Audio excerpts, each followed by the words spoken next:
choose your regrets or choose your pain. The pain and regret that you're choosing with that model is you're the dancing bear. You've got to show up to be able to do that.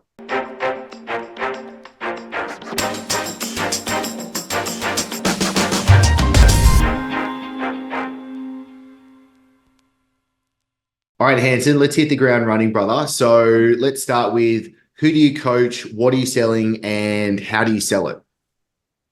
Right now, I've always built my own businesses, so I'm in between teaching people who already have a business how to scale that business up to 30,000 a month using leverage with hiring people, automation systems.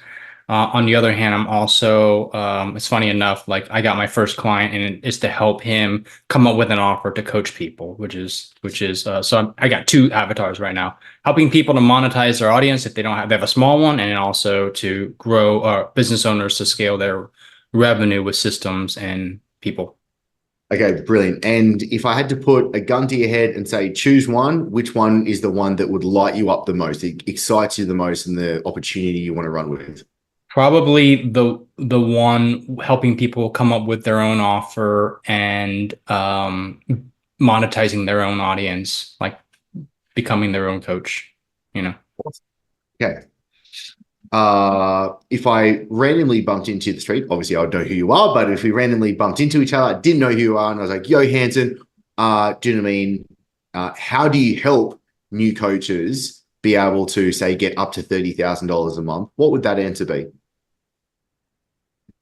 So if this is a brand new coach, or let's take the more experienced coach who already has a business. This is a really easy one for me because a lot of them they built it from ground up. They've been a one-man show, and my experience with building businesses has really helped me learn how to leverage my time and just keep firing myself. So I would really dial in on like, all right, what are the things that are the needle movers in your business, and how do we fire you from everyone else and replace that with either a person or an automation or AI or whatever we can as cost efficiently as possible. And doing those things over and over and over will move the needle and grow the revenue. Okay, brilliant. Great. So you're basically really making sure that you're helping them actually buy back their time, if I was to use Dan Martell's phrase, 100%. and make sure that their system actually, sorry, their business actually has a system at the end of the day. Correct. What do you think the biggest, okay, so let's just say we're in a crowded bar, okay? If you've ever read the book 80/20 Sales and Marketing by Perry Marshall, he uses his example. So I'm going to steal this from him right now. So let's just say we're in a bar. I think the story is actually in a strip club when he tells in the book, but we're just going to go a little bit more up class and say we're in a bar. If we were to rack a shotgun, right? And in rack a shotgun, essentially we're going to call out the exact pain points of this market right now. What would be like the top 1, 2, and 3 pain points that you're really being able to say, hey, I solved this for you?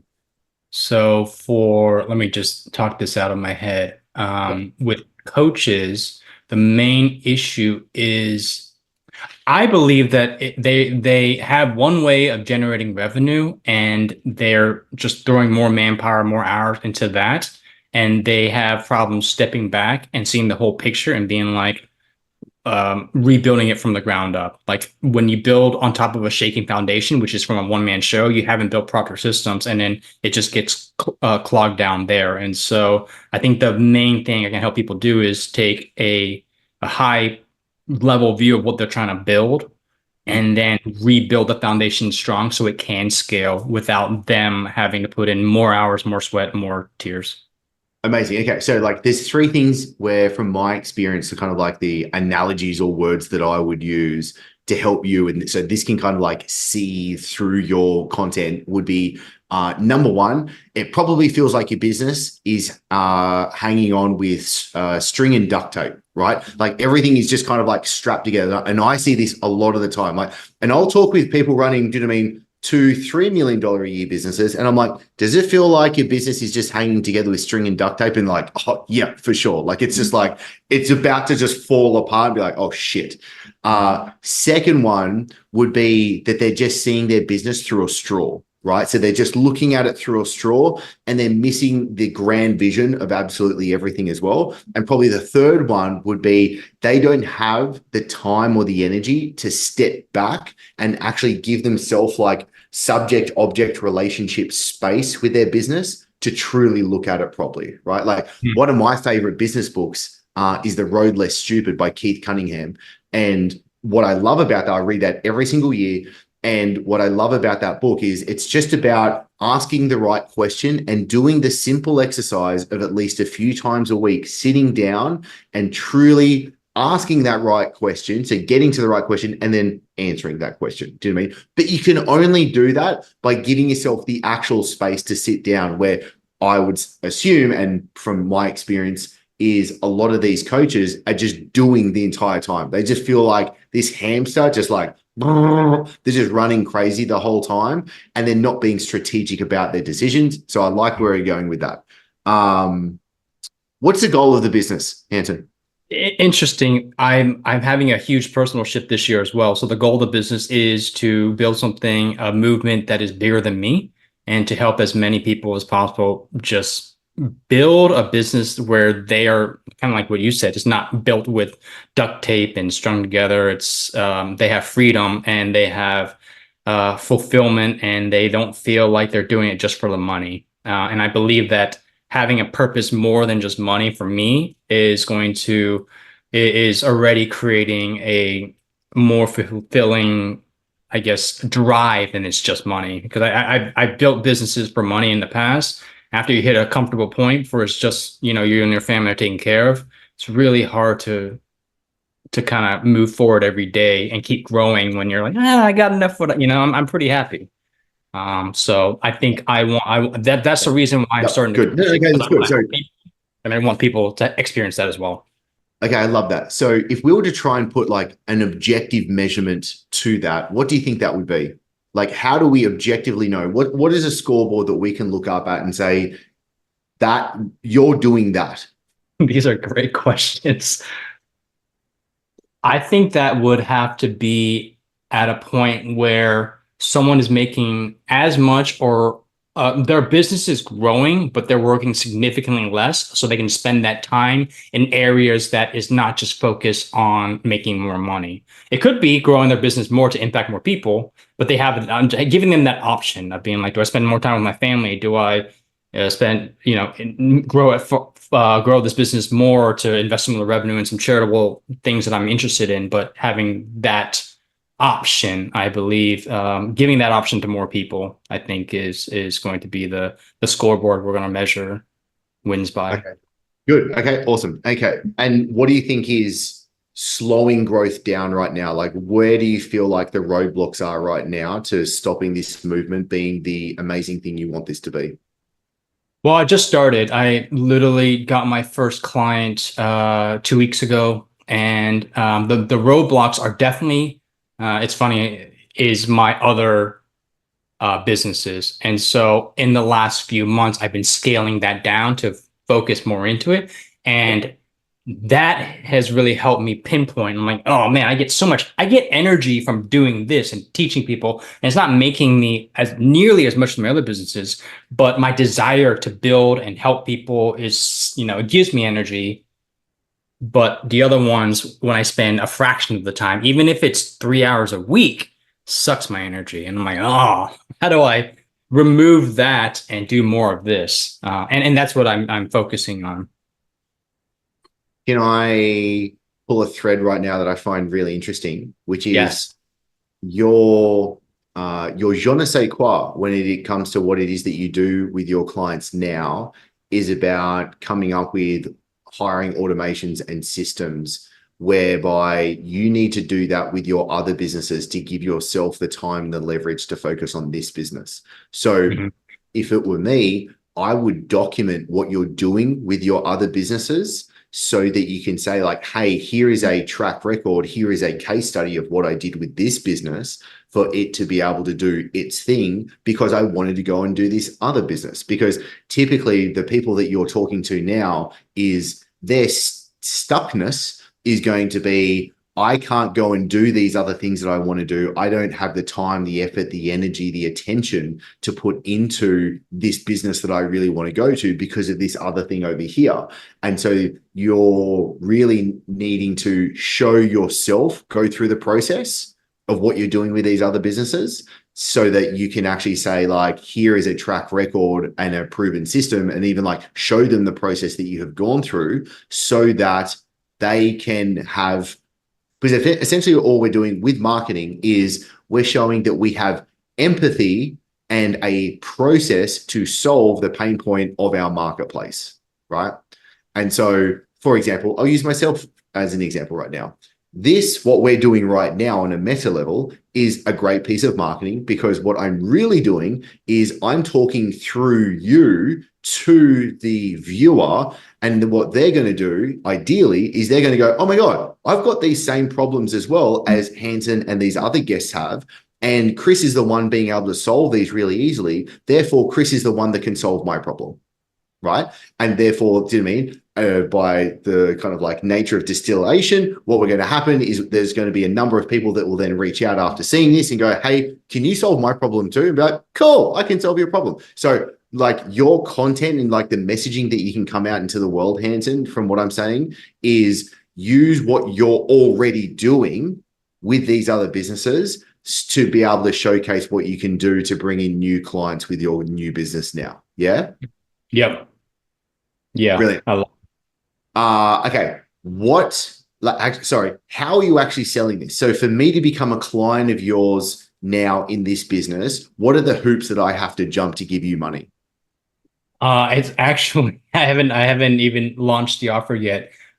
So this is what I'm building right now. And so I built a Google Doc offer page.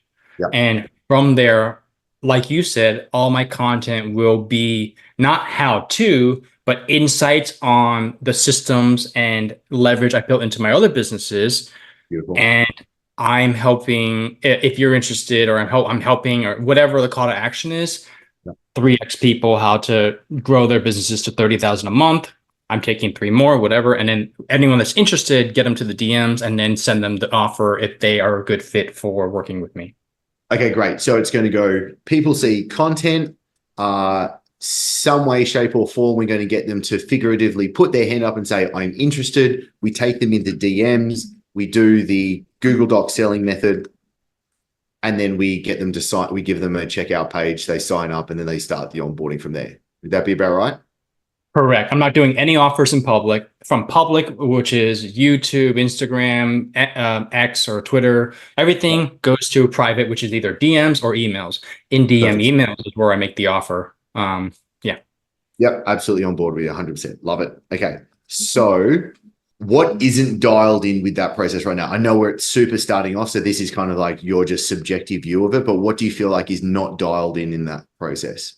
Probably the emails to convert them from the content that convert them from Instagram and all that into the privates. I've never, yeah, that's going to be more of like a mental burden or a mental obstacle. That's like, oh, what are people going to think I'm going to have to get over?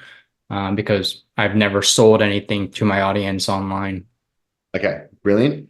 All right, literally next week, I'm doing a live workshop that is using, I'm actually just giving away the script of the Google Doc and the script to sell in the actual DMs. I'll just send you that stuff, Hanson, so that you can just use it. And I'll give you the recording of the whole thing as well. So you don't have to rock up to it, but just like use what I give you there. Awesome. To answer the question of how to get people into the actual DMs, that's a really good point, and I want to flesh that out because I feel like that's actually really important right now. Ultimately, at the end of the day, the most basic answer, that's the truest answer, is what is the highest converting offer to take them into the DMs, right? So like, what's in it for them? So I think of like Charlie Munger's quote, show me the incentive and I'll show you the result, right? So what's their incentive? If we step inside of their shoes, what is their incentive for wanting to get into the DMs with some stranger online? My plan here was just to test a bunch of different little offers. Like I could do a Give me 3. One might be how to hire your first remote worker, and this is how I hired my first one, who generates me 10,000 a month with no time. Another could be um, this is my automated hiring process where I get hundreds of applicants for every role. And now I had an idea of using a comparison to Harvard, how Harvard has like 60,000 applicants a year and they get to choose 3,000, which is a small percent of that. And that's, as your business, most people interview 4 or 5 people and then hire one. It's a very low probability you'll get someone stellar if you're only getting 3, 4, 5 people and interviewing them. So kind of making that connection. And also one more would be I created an automated system for my cold callers in my business where I spend no time and it generates me X amount per year. If you want to come to the workshop, I'm offering it and I'm going to walk through the entire step where I Okay. spend. It's one of my automated businesses. Beautiful. Okay, so let's think of it this way. If there was a framework that we can attach to this to make your life easier, uh, there is a one-step process to take them to the DMs, or there's a two-step process to take them into the DMs. The one-step process is straight to the jugular. And I've got kind of 3 examples I've just typed out that I want to be able to give you, but there's kind of like straight to the jugular. Here is an offer as to why I'm going to show you what I do for you. So it's like, here's the get into the sales process, right? So they're like genuinely being this is obviously for a warmer audience.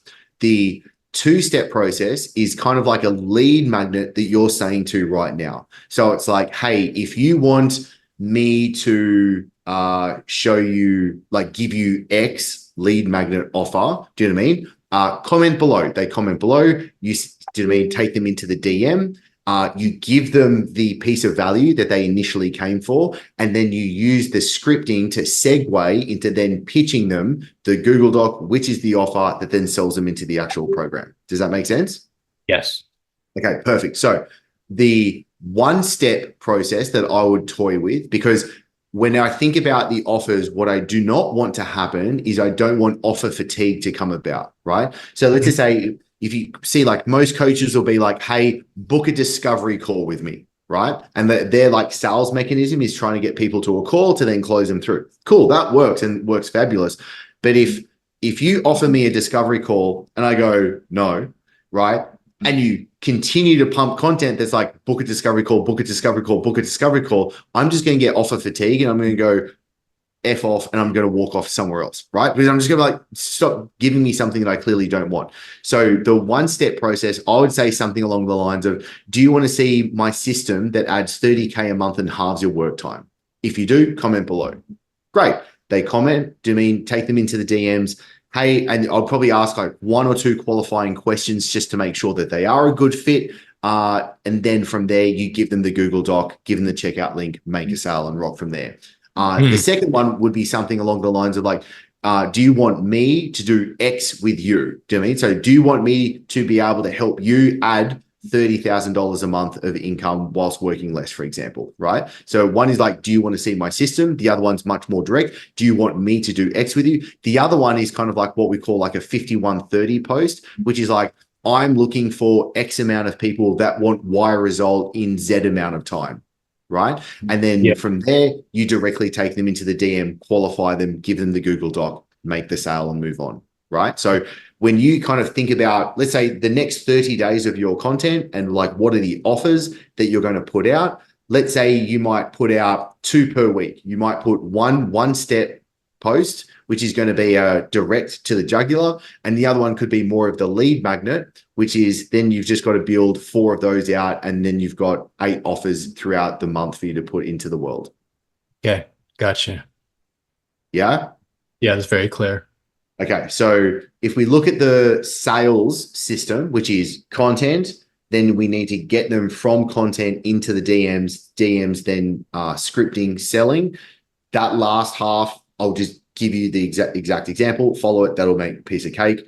The one in the middle, which is how do we get the conversation started with each other, is what we've just answered right then. Then there's the top of the funnel, which is how do we get people that don't know Hanson to know Hanson? What's that answer? Just content, ton of content. I have an editor, and I tested last year if my content would grow. So I just went full out 60 reels a month, 2 a day. And after 3 months, it catches and it just grows. So I'm pretty confident with the top of funnel, like growing my account. And then with your advice to move them to DMs, which was I'd never done before, that's really going to help. I think that those two combined is just going to be a flywheel.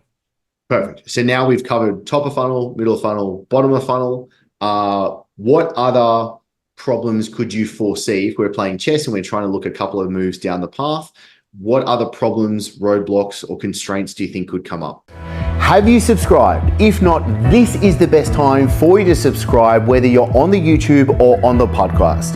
Why? Because it would be a bummer if you missed out on everything that's to come, or don't subscribe if you're not actually getting much value out of this, because there is a zillion other things that you could be doing. So I'd rather you go and do that. The ball's in your court.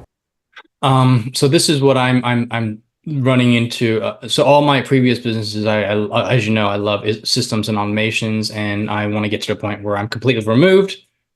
Is that possible with coaching? Because I know I'm going to work a lot one-on-one with people, but at what are you able to scale out a coaching business where people still get the transformation, still get the value without you having to meet with like what's the most efficient way to leverage your time? Because I really still value the freedom of my own personal life, but how can I make a big impact without me doing all the coaching like one-on-one on Zooms? Great. Okay. This is a really good question. I'm sorry, I'm not sorry, but I'm going to have to answer the question. I'm going to answer a short question with a long answer, just to make sure that there's nuance here, Hanson. So when you and others ask a question along those lines, what comes to my mind is a few things that we have, or a few ducks that we need to line up. The first one is like, what's the business model that you want? Okay. So this is where we would get into the nitty gritty and go, Hanson, how do you want to feel inside of your business? Like, what's the business that you actually want to be running? So let's just say, for example, just for kind of like time constraints, it's, you know what, I only want to be doing 4 hours a week inside of my business. Do you know what I mean? And the rest of it is just going to be humming along. Okay, cool. Totally doable. Totally doable.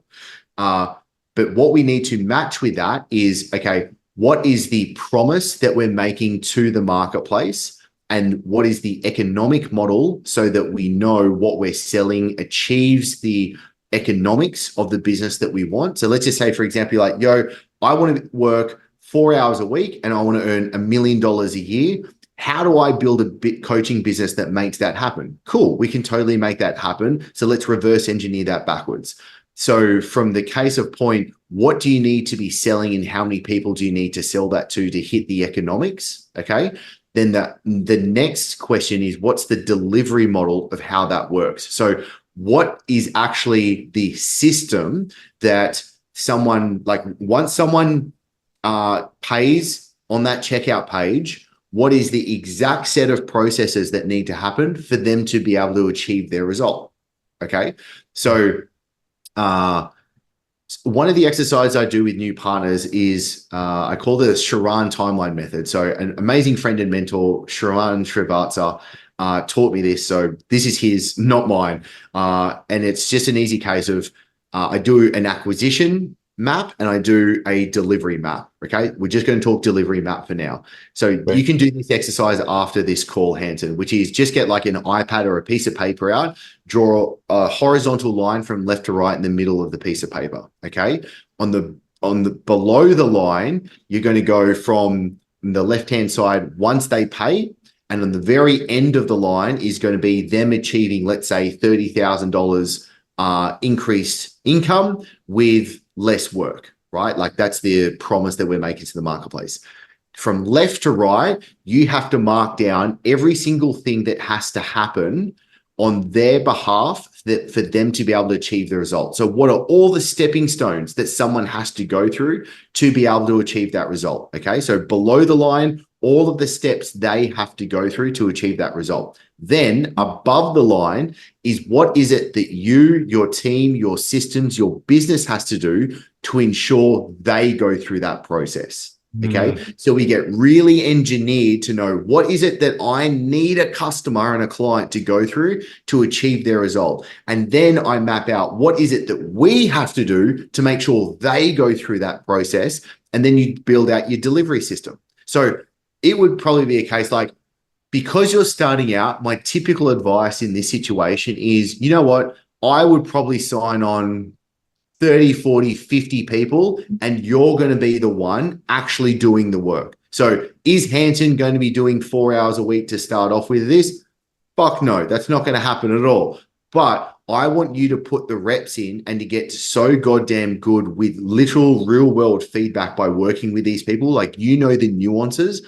And then you're just going to do your zone of genius by using the automation, the systems, and the team to then take yourself out every single time. Right? So I would do, at least on a quarterly basis, a time audit upon yourself. So every quarter for 2 weeks, you're going to write down exactly what you do, when you do it, how long each task takes you to do it. Then you're going to look at that time audit and go, how much time am I in strategic? How much time am I in tactical? How much time am I doing in all the different kind of like departments of the business, so that you can start handing that off to either team, systems, or automation. Okay. And so from that case in point, you're going to go, yes, you can build a business that has you only, let's say, I'm just using the example of 4 hours a week, $1 million a year, right? So for you to do that, it's what is the business model that overall needs to encompass that? So like, what is it that you want your business? How does your business feed Hanson, not the other way around? Second is, what is the economic model? So then figuring out how many, like, what's the promise I'm making to the market? What's the price point that that's going to be? How many customers and clients do I need to sign on so that I reach the profit goals that I'm making with my business?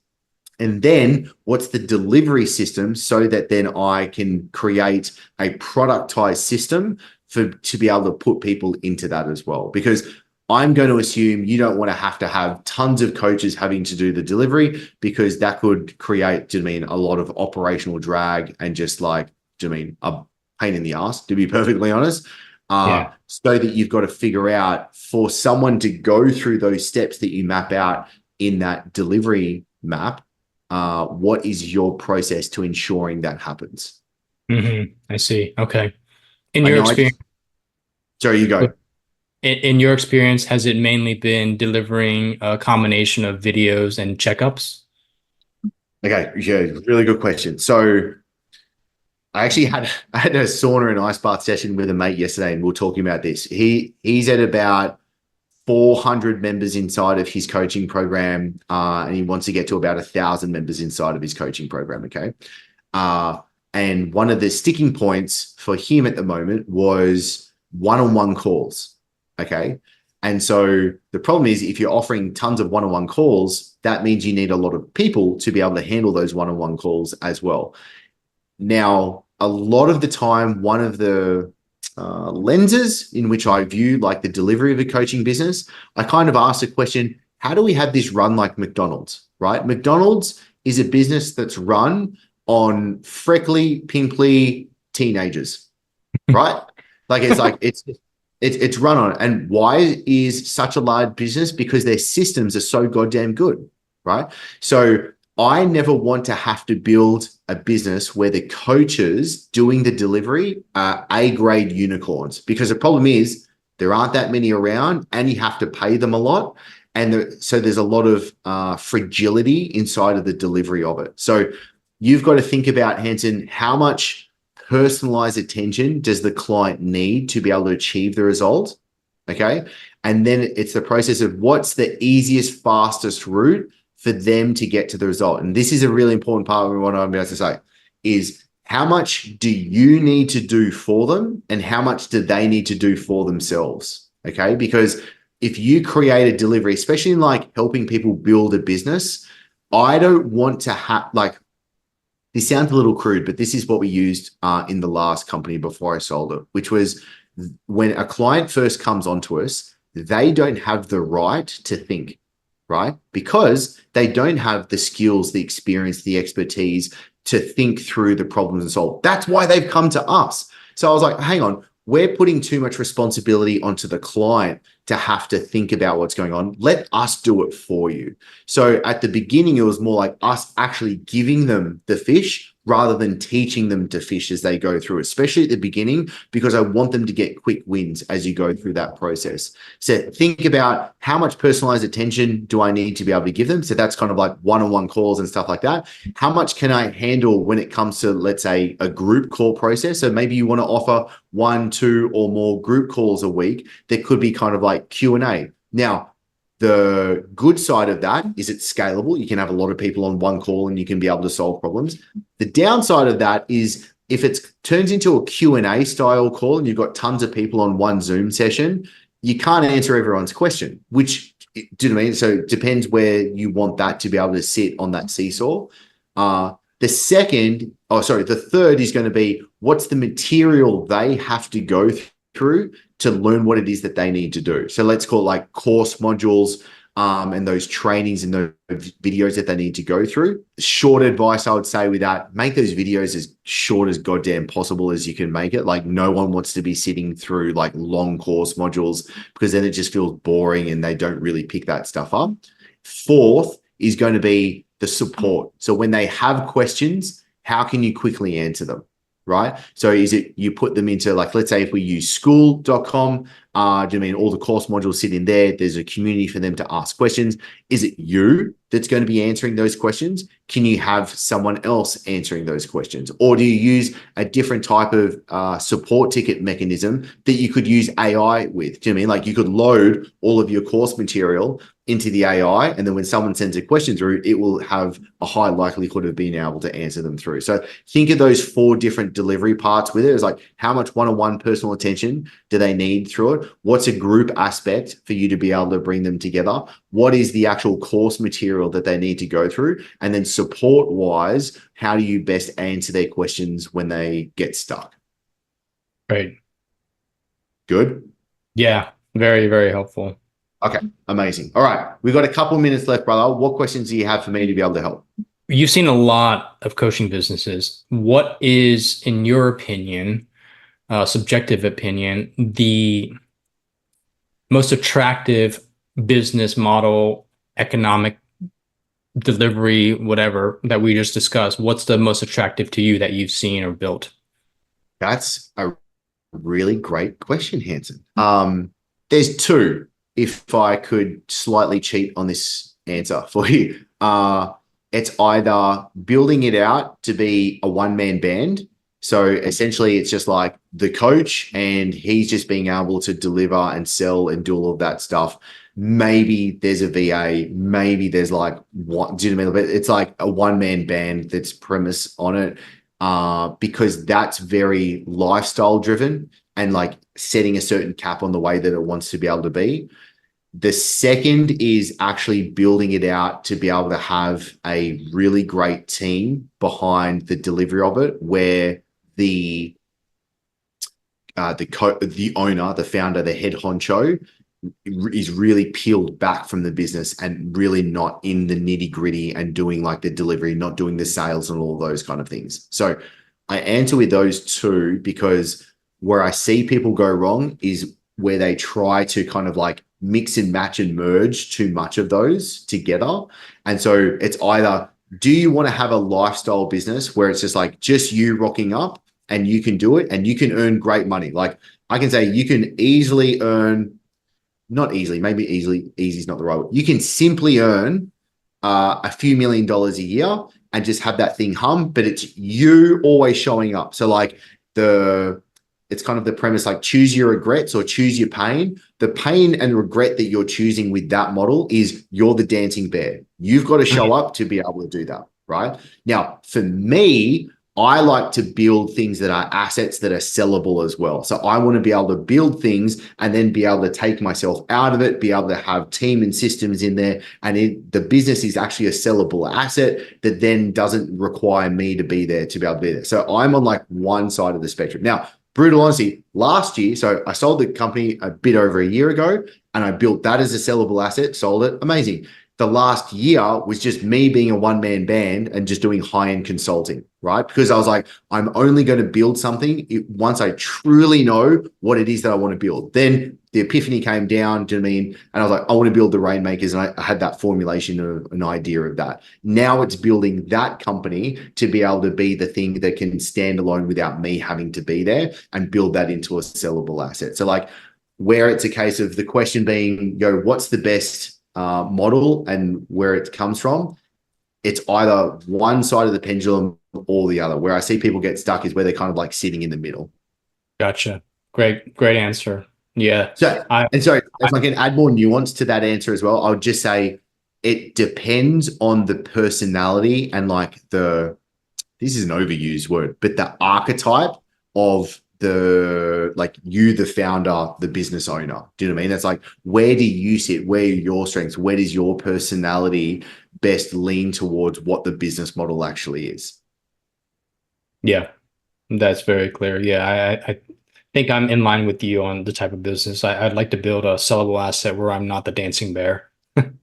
Amazing. Do you know what I mean? And like just getting clear on that is a really great thing, because I never want to try and make compromises, and I always try and like want to poke holes in my beliefs. But it's my belief that to build a sellable asset and to do this, and like the goals that I have with my businesses and with the partners' businesses and stuff like that, is I have to go through a season or a chapter of working.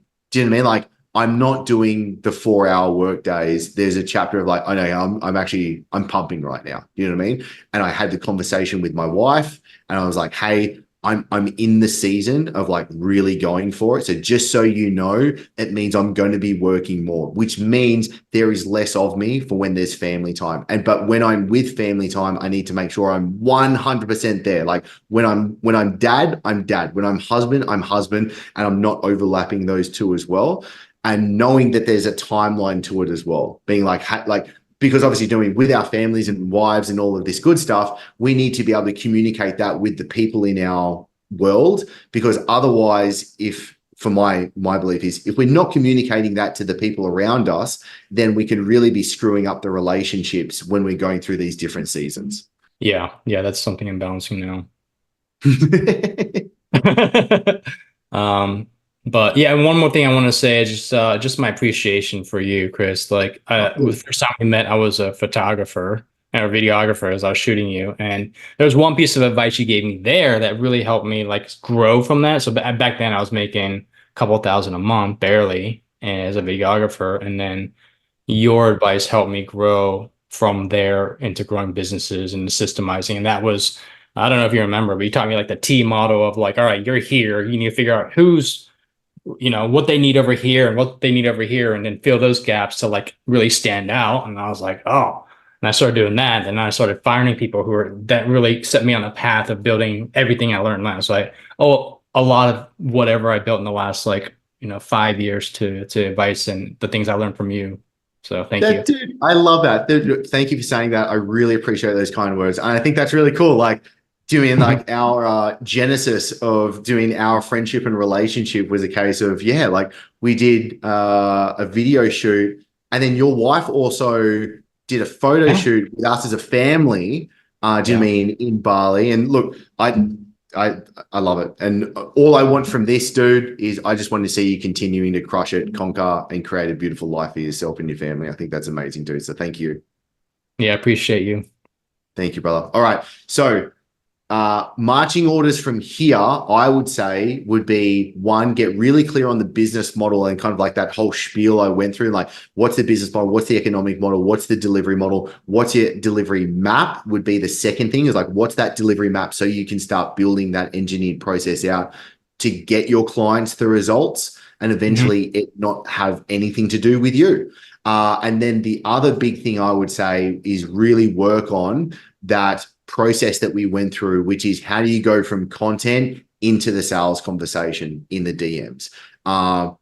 That would be the biggest, if we look at a sales pipeline, that would be the biggest choke point right now. So you're great at getting the content, getting the followers, getting the people to know you, but we need that conversion from I know Hanson to now I'm in a sales conversation with Hanson.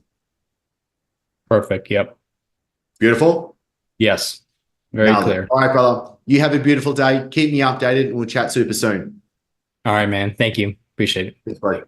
If you've enjoyed this episode and it's vibed with you, then make sure that you hit subscribe, whether you're on the YouTube or on the podcast. And importantly, if there is any guests that you want me to have on the show or specific questions or topics that you want me to be able to cover for you, simply put it into the YouTube comments or send me an Instagram DM. That way I can make sure you're getting the most out of actually being here.